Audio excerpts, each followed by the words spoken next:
আসসালামু আলাইকুম, স্বাগতম নতুন আরেকটি ভিডিওতে। তো ঘড়ির কাঁটা যখন 12টায়, বন্ধুদের সবাই মিলে ইচ্ছা হইলো বাইরে যা কিছু খাইতে হবে এই শীতের রাতে। দেখেন চারপাশে কুয়াশা, সব দোকান প্রায় বন্ধ। তো যাচ্ছে হচ্ছে ঢাকাইয়া কাবাবে। ঘড়ির কাঁটা দেখেন 12টা 33। তো ভাবলাম যে কিছু খাওয়া দাওয়া করি, যেহেতু খাওয়া দাওয়া করছি সন্ধ্যার দিকে। তো এখন হচ্ছে কুয়াশা ভরা এবং সব দোকানপাট বন্ধ। তো হাঁটতে হাঁটতে যাই সামনে। তো চলে আসলাম ঢাকাইয়া কাবাবে। তো এখানে ঢুকবো, দেখি কী খাবারটা আছে। 12টা 12:30 প্রায় বাজে। তো দেখি এখন আপাতত খিচুড়ি, এটা হচ্ছে খিচুড়ি প্রায় শেষের দিকে। আর এই পাশে আছে হচ্ছে বিরিয়ানি। তো আমরা সিম্পল কোনো খাইতে চাচ্ছি, কারণ যেহেতু আমরা সন্ধ্যার একবার ভাত খাইছি, তো বিরিয়ানি শেষ, খিচুড়ি আছে, বিরিয়ানি শেষ। তো এই দুটো খাবো না, দেখি আমরা চিকেনের মধ্যে কিছু খাওয়া যায় কিনা। তো তান্দরুটি আর হচ্ছে চাপ খাবো ভাবছি। তো এখানে চাপের অর্ডার দিলাম আর তান্দরুটি। তো চাপ কাটতেছে। দেখেন এখানের পরিবেশটা অনেক সুন্দর। আর এই ঢাকার আশেপাশের মধ্যে এই রেস্টুরেন্টটা মোটামুটি খুব ভালো। তো আমরা এখন আছি হচ্ছে এটা বছিলাতে। বছিলাতে বছিলা হচ্ছে সম্ভবত এটা ঘাটাইল বলে, ঘাটাইলের যে কাবাব, ঢাকায় কাবাব রেস্টুরেন্ট, সেই রেস্টুরেন্টে আছি।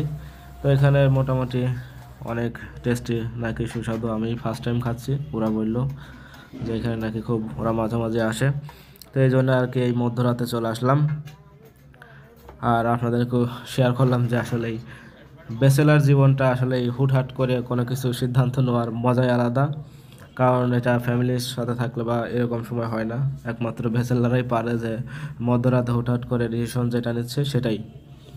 তো শীতের রাত, আসলে মূল উদ্দেশ্য হচ্ছে শীতের রাত, বাইরে শীত উপভোগ করা আর কিছু খাওয়া। আর এখানে একটা স্পেশাল গরুর দুধের চা পাওয়া যায়, সেখানেও যাব। তো আমি এখানে আসছি হচ্ছে ওদের বাসায় ঘুরতে আসছি, যে কারণে আর কি এটা আর কি আয়োজন। তো মোটামুটি চাপটা সত্যি অসাধারণ, কিন্তু একটু ঝাল বেশি হয়েছিল। আর সবাই বলতেছে ঝাল বেশি হয়েছে। আমি ভাবলাম, ফার্স্টে ভাবছি আমারই ঝাল বেশি লাগতেছে। তোরা বলতেছে না, আজকে একটু ঝালই বেশি দিয়েছে। তো এই জন্য শসা নিলাম এক্সট্রা করে, কারণ যেহেতু খাইতে খাইতে ঝাল লাগছে, তাই শসা খাইলাম। তো মোটামুটি খাওয়া শেষ। আর এখন হচ্ছে হাত টাত ধুয়ে যাব, বললাম গরুর দুধের চা আছে স্পেশাল, যেটা এই শীতের রাতে খাইতে সব থেকে ভালো লাগবে। মোটামুটি রেস্টুরেন্টটা ভালোই, হাই কোয়ালিটির না, মধ্যম টাইপের। এই যেটা রেস্টুরেন্টের বেসিং দেখে বুঝতে পারতেছে না, এটা হচ্ছে রেস্টুরেন্টের ভিতর সাইডটা। মোটামুটি ভালোই। তো খাওয়া দাওয়া শেষ করে চলে আসলাম গরুর দুধের চা খাইতে। এটা হচ্ছে ঘাটাইল যে স্ট্যান্ড, ওইখানেই। এই মামাটা নাকি একদম খাঁটি গুড় আর হচ্ছে খাঁটি গরুর দুধের চা, চিনি কম আর হচ্ছে গুড় দেয়। যে কারণে মূলত আসলাম, কারণ চিনি দিয়ে দুধ চা খাওয়া আসলে, বা চিনিতে যে কোনো চা খাওয়াই ঠিক না। কিন্তু ইনি হচ্ছে গুড় দিয়ে বানায়। এই যে গুড়, যেটা বললাম, গুড় একদম খাঁটি গুড় দিয়ে নাকি, খাঁটি গুড় এবং খাঁটি গুড় দুধের চা, গরুর দুধের চা, যে কারণে আর কি খাইতে আসা। ওরা এখানে মাঝে মাঝে খায়, আর আমারও বললো, যে কারণে আমিও ইন্টারেস্টটা দেখালাম। তো দুধ, চা আর হচ্ছে গুড় মিশিয়ে একসঙ্গে মিক্সড করতেছে। আবার এইটা আবার নতুন করে আবার হিট দিবে, ওইটা তো হিট আছে, আবার ডাবল হিট দেবে।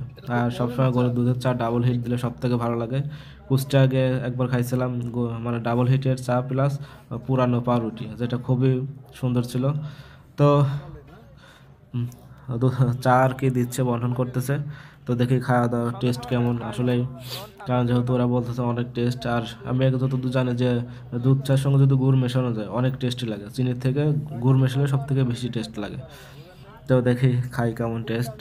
কারণ চার রঙটাও কিন্তু অন্যরকম একটা আসতেছে, কারণ চিনি দিলে একটা রঙ আর গুড় দিলে আর একটা রঙ। তো মোটামুটি অনেক টেস্টি। তো এখন আবার বাসার দিকে রওনা দিব। দেখেন পুরা দোকানপাট সব কিছু বন্ধ। মানে এখন প্রায় মনে হয় 1টা বাজে, মধ্যরাত। ভালোই কুয়াশা, শীত ভালোই। তো এই ছিল ভিডিওটি। তো ভালো থাকবেন সবাই।